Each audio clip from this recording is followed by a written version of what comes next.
Python collection கான்செப்ட்ல tuple பத்தி பார்க்கலாம். டியூபிள் அப்படின்னா மல்டிபிள் ஐட்டம்ஸ் வந்துட்டு ஒரு வேரியபிள்ல ஸ்டோர் பண்ணி வச்சுக்கலாம்.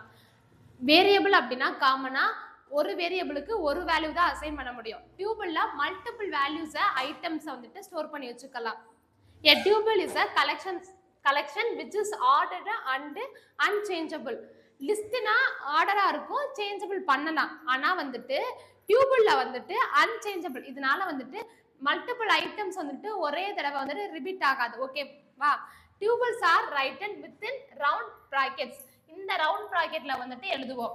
இந்த டியூபிள லிஸ்ட்டை வந்துட்டு இந்த பிராக்கெட்ல எழுதுவோம். அடுத்து டிக்ஷனரி அந்த கான்செப்டை வந்துட்டு இதில் எழுதுவோம். ஓகேவா? இதே தான் அரேக்கு யூஸ் பண்ணுவோம். இப்போ டியூப்ல எப்படி கிரியேட் பண்ணலாம் அப்படின்னா, நான் ஏங்கிற வேரியபிள் நேமை கொடுத்து டபுள் கோட்டுக்குள்ள ஆப்பிள், பனானா, கிரேப்ஸ்ன்னு கொடுத்துருக்கிறேன்.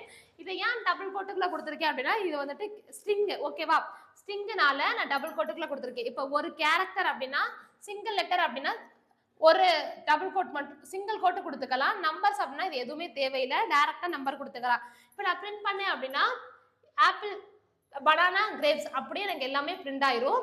இதே வந்துட்டு நான் பிரிண்ட்ல வந்துட்டு பிரிண்ட் ஆஃப் 0ன்னு கொடுத்தேன்னா ஆப்பிள் மட்டும் பிரிண்ட் ஆகும். பிரிண்ட் ஆஃப் 1ன்னு கொடுத்தா பனானா மட்டும் பிரிண்ட் ஆகும். 2ன்னு கொடுத்தேன் அப்படின்னா கிரேப்ஸ் மட்டும் பிரிண்ட் ஆகும்.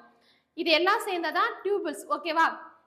இந்த டியூபிள்ஸ்ல வந்துட்டு மல்டிபிள் ஐட்டம்ஸை வந்துட்டு சிங்கிள் வேரியபிள்ல ஸ்டோர் பண்ணிக்கலாம். அதே மாதிரி இதில் கொஞ்சம் செக்யூராகவும் இருக்கும். ஏன்னா அன்சேஞ்சபிளா இருக்கும். மற்றவங்க வந்துட்டு இதில் சேஞ்ச் பண்ண முடியாது. தேங்க்யூ.